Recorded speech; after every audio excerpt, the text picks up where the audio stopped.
Et voilà, donc me voilà rentré à Guyang et hier donc j'ai pas terminé mon vlog parce que on est rentré, il faisait nuit, le soleil se couche vers à peu près 6h42, à peu près.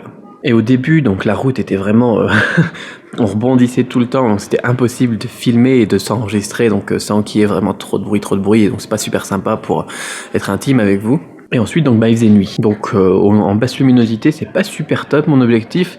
Alors, je me suis dit, voilà, je vais continuer ça. Aujourd'hui, ce matin, vous expliquer un petit peu tout ça, ce qui m'est arrivé, mon aventure avec, l'attrape touriste dans lequel je suis tombé hier. Donc, il s'agit d'un lac, là-bas, le paysage est magnifique, comme vous avez pu le voir. C'est un tout petit parc. Et mon beau-père y était allé il y a 3 ans, et puis, donc, il avait payé l'entrée, il avait fait du bateau à l'intérieur, il avait payé 20 yuan pour faire un petit tour en bateau. Donc à peu près 3 € quoi, et puis il nous a dit voilà ça serait génial, Louis il adore faire du bateau, donc on va y aller, on en profite, on est sur la route ici dans le Guizhou, donc on va y passer. Alors c'est ce qu'on a fait, et on a été super déçus, parce que c'est devenu un attrape-touriste, c'est une pompe à fric, c'est dégueulasse. Alors bien évidemment, des attrapes touristes, il y en a plein, et c'est normal de se faire de l'argent avec le tourisme, c'est le but quoi. Mais une manière de le faire, et donc je vais vous expliquer un petit peu la goutte d'eau qui a fait déborder le vase. Je vous en parlais un petit peu hier, déjà quand je suis rentré, j'étais pas très à l'aise avec le concept, et puis j'avais commencé à enregistrer un petit peu mes réflexions là-dessus. Mais alors à la fin, c'était vraiment, donc c'est la totale. Donc pour resituer un petit peu la chose, on est rentré. Donc première barrière où ils vous disent voilà il faut payer donc pour chaque personne qui est dans la voiture. Donc on paye pour chaque personne qui est dans la voiture avec un prix qui est relativement cher, à peu près 10 € par tête de pipe pour faire un tour dans un parc qui doit faire 2 km de long quoi. Bien évidemment après on a le grand lac mais le parc en lui-même il n'y a pas énormément de choses à faire quoi par rapport au parc qu'on avait fait avant-hier par exemple. Donc ok, voilà, on paye, et puis donc c'est un endroit où on est vraiment en bas d'une montagne, on est obligé d'y aller avec un véhicule quoi. Et donc c'est ce qu'ils font, c'est qu'on rentre, on paye donc à l'entrée pour chaque personne, et après 100 mètres, ils vous mettent une deuxième barrière en disant voilà, vous avez payé pour chaque personne, maintenant il faut payer pour la voiture. Quand on était à l'entrée, on avait demandé voilà au gars à l'entrée avant d'acheter nos billets d'entrée. Si on pouvait faire du bateau parce qu'on était venu juste pour ça, donc déjà ça nous faisait un petit peu mal au cœur de payer relativement cher pour chaque personne en sachant qu'on allait repayer 20 yuan à l'intérieur pour faire du bateau. Donc on lui dit on va payer 20 yuan ou 30 yuan pour faire du bateau à l'intérieur, on lui demande. Donc on lui demande déjà est-ce qu'il y a des bateaux quoi, et il nous dit oui. Et il vend ses billets. Ok, donc on rentre, on a payé donc l'entrée, on a payé donc le parking, et on continue à avancer. Et donc là on arrive au niveau des bateaux et personne. Donc c'est encore plus malsain parce que à l'entrée on a payé, on a dit voilà, il nous a dit il y a des gens qui vont vous faire du bateau, il n'y a pas de souci, vous pouvez rentrer, payer vos tickets. Donc là on commence à sentir un petit peu l'entourloupe. Mais c'est pas grave, donc on se met à l'endroit donc où il y a les bateaux, et on attend, et puis il y a quelqu'un qui nous dit voilà il faut attendre 1 heure environ, on va faire passer un autre groupe de touristes avant, ils sont en train de manger ou je sais pas quoi, enfin un truc comme ça, et ils nous font poireauter, puis on commence à s'impatienter quoi. On leur dit voilà nous on est prêt, on paye, on est prêt à payer 30 yuan par tête de pipe etc.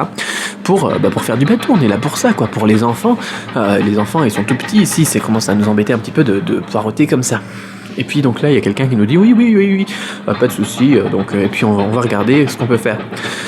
Ok, donc on attend, au bout d'un moment on commence à s'impatienter, donc on va faire un petit tour, on revient, et quand on revient il y a un gars qui arrive et puis qui nous dit voilà si vous voulez faire un tour de bateau, on fait ça donc au bateau, c'est 300 yuan pour un bateau, donc environ 50 €, alors que nous on avait prévu donc déjà 4 €, 3 €, 4 € par tête de pipe, donc pour 4 personnes une douzaine d'euros. Donc il nous dit voilà ça sera une cinquantaine d'euros.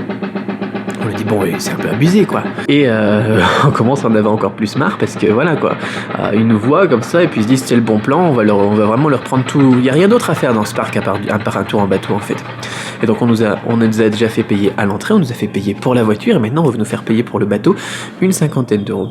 C'est-à-dire qu'on va payer au total une centaine d'euros pour faire un petit tour de bateau, alors qu'au début, normalement, enfin il y a quelques années en tout cas, c'était 4-5 € quoi. Donc pourquoi pas une vingtaine d'euros si on compte 4 personnes. Puis là on leur dit 300 US c'est un peu cher quoi, nous on est prêt à vous payer une quinzaine d'euros, une vingtaine d'euros pour faire un tour en bateau, est-ce que vous voulez l'argent ou pas, ou est-ce que voilà quoi. Et puis là il nous regarde et puis il nous fait ouais regardez votre beau-fils là c'est un étranger, il doit avoir de l'argent. C'est vraiment la goutte d'eau qui fait déborder le vase quoi. C'est le concept, vous êtes des touristes donc vous payez, vous êtes des étrangers donc vous pouvez jeter de l'argent par les fenêtres, et puis vous en foutez complètement de payer 50 € par-ci par-là pour des conneries. C'est le concept qui m'énerve, c'est le truc, voilà. Encore des attrapes touristes, il y en a plein, c'est normal, mais quand les gens ils sont aimables et puis qu'on est dans l'ambiance et puis que ça se passe bien, pourquoi pas. Mais alors là l'idée de vous tirer de l'argent comme ça et de vous regarder de haut en vous disant vous êtes juste des gens qui apportent du fric pour faire des conneries sur notre bateau, c'est même plus des bateaux traditionnels, c'est des bateaux à moteur dans lesquels ils peuvent mettre 10-20 personnes, ça me dégoûte. Ça me dégoûte. Donc ça s'est passé au parc de Nha Trang, que je vous recommande pas. Encore je vous dis, quand j'ai des entreprises que j'aime bien, quand j'ai des produits que j'aime bien, quand j'ai des endroits où je vais que j'aime bien, je vous dis allez-y, comme le parc dans lequel je suis allé avant-hier. Mais alors Nha Trang, ici, dans la région du Guizhou, juste pour faire un tour de bateau sur le lac, n'y allez pas. N'y allez pas, vraiment n'y allez pas. Je sais qu'il y a plein de gens qui regardent mes vidéos et qui se disent voilà, Cédric il est allé là, on va y aller, Cédric il est allé là-bas, ça a l'air sympa, ça me donne envie de visiter la Chine, ça me donne envie de visiter le Guizhou, ça me donne envie de faire un saut à Guiyang. Il y a des gens qui passent de plus en plus, qui regardent mes vidéos et qui viennent. Eh bien pour cet endroit-là, c'est un des rares endroits que je ne vous recommande pas. Voilà. Donc sur ce, je vais vous laisser donc un petit coup. Là moi je vais aller prendre un petit café, un petit déjeuner aussi. Et je vous retrouve tout à l'heure pour répondre à la question d'un abonné. À toutes.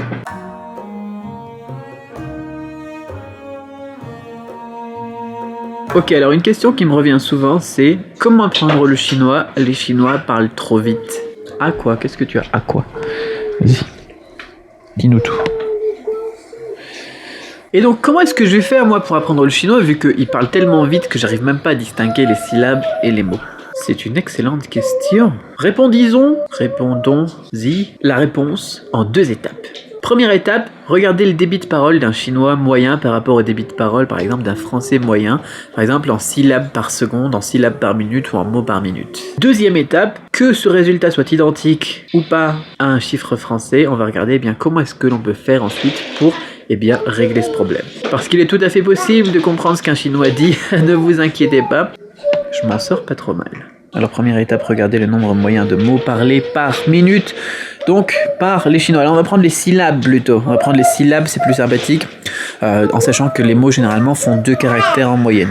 On va regarder, on va d'abord chercher les syllabes, donc les petits éléments de pinyin, et ensuite on va regarder si on trouve les mots. Passons sur le téléphone. Alors ce qui nous est dit, 160 à 180 caractères en moyenne. Et on nous précise aussi que pour les infos, donc à la télé, le journal de 20h, enfin le journal de 19h plutôt, c'est entre 80 et 160. Donc mieux vous regardez les infos si vous voulez que ça aille plus doucement, mais on est à 160 à 180 syllabes environ, donc par minute. Quid des Français? Alors, le net nous dit que pour les Français, le nombre de mots à l'oral par minute est entre 120 et 160. En sachant qu'on était à 160 syllabes en chinois, ça veut dire qu'en français, un mot est composé de au moins 2 syllabes, on va dire en moyenne, même 1 et quelques de toute façon. Donc le français serait un petit peu plus rapide. Mais au niveau du nombre de mots, du nombre d'informations aussi avec la structure grammaticale en chinois, on devrait arriver au même nombre d'infos au final, le même nombre d'infos dans un message par minute. Ça c'est intéressant. Je vais regarder s'il y a des infos là-dessus. Alors j'ai trouvé le résultat d'une recherche du CNRS qui portait sur plusieurs langues, dont le français et le chinois, au niveau justement de la vitesse des messages. Alors c'est très intéressant, donc je vais vous lire juste la conclusion parce que c'est un petit peu lourd quand même ces trucs-là. Au final, le débit d'information varie assez peu entre les langues. Plus une langue a des syllabes complexes et plus chaque syllabe porte d'informations. Mais plus il faut de temps pour la prononcer, ce qui compense. Donc au final, le chinois est plus riche d'informations par syllabe, mais le temps qu'on va mettre pour les parler va être plus long. Ce qui veut dire qu'il doit être encore plus facile de les distinguer parce que chaque syllabe prend plus de temps à prononcer. C'est le contraire de ce que l'on pensait au début. Donc le chinois est plus lent que le français, mais plus riche d'informations. On va retenir ça parce que justement la question qu'on nous disait c'était « Cédric, les Chinois ils parlent trop vite ». Au final, ils doivent prendre plus de temps que nous pour prononcer chaque syllabe, donc ils parlent moins vite. Ce qui nous amène au deuxième point. Quel était ce problème alors? Pourquoi est-ce qu'on a l'impression qu'ils parlent trop vite? D'ailleurs, c'est moi qui parle vite là. Penchons-nous sur cette question. Et la réponse à cette question est plutôt simple. C'est tout simplement parce que c'est une question de débutant la plupart du temps, ou d'intermédiaire. Je vais arrêter de ranger mon bureau en même temps que j'enregistre. Cette question, c'est tout simplement une question d'habitude, une question d'entendre les sons. Le chinois a une particularité, c'est qu'il y a des sons dont on n'a pas l'habitude. Il y a des rétroflexes par exemple. Notre cerveau ne sait pas ce que c'est un rétroflexe. D'ailleurs, vous n'avez peut-être jamais entendu parler de rétroflexe si vous êtes débutant. Et pour pouvoir entendre les syllabes, il faut d'abord que vous puissiez entendre les sons qui composent ces syllabes. Une fois que vous connaissez bien tous les sons possibles en chinois, que vous avez bossé par exemple pendant une semaine sur la prononciation et l'écoute, vous verrez que vous n'aurez plus du tout de problème à distinguer chaque syllabe. Vous pourrez même écrire en pinyin sur un papier chaque syllabe. Bien évidemment, on a beaucoup d'homonymes en chinois, alors du coup, vous saurez peut-être écrire chaque syllabe, mais vous ne saurez pas exactement ce que ça veut dire. Mais au moins, vous aurez plus problème de les Chinois parlent trop vite. Vous aurez juste un problème de savoir, qu'est-ce qu'il a dit, quel était le mot, quel était le caractère correspondant à cette prononciation. Donc si vous avez l'impression que les Chinois parlent trop vite, vous avez deux choses à faire. Première chose, écoutez énormément de chinois en regardant la télé, en écoutant la radio, etc. etc. Deuxième chose, passez au moins une semaine à fond sur la prononciation du chinois. Et pour ça, j'ai une solution pour vous. Je vous mets un lien juste en dessous de cette vidéo vers un atelier prononciation qui va vous permettre de bosser à fond votre écoute du chinois et bien évidemment votre prononciation aussi. Vous n'aurez plus jamais ce problème qui vous amène à dire les Chinois parlent trop vite.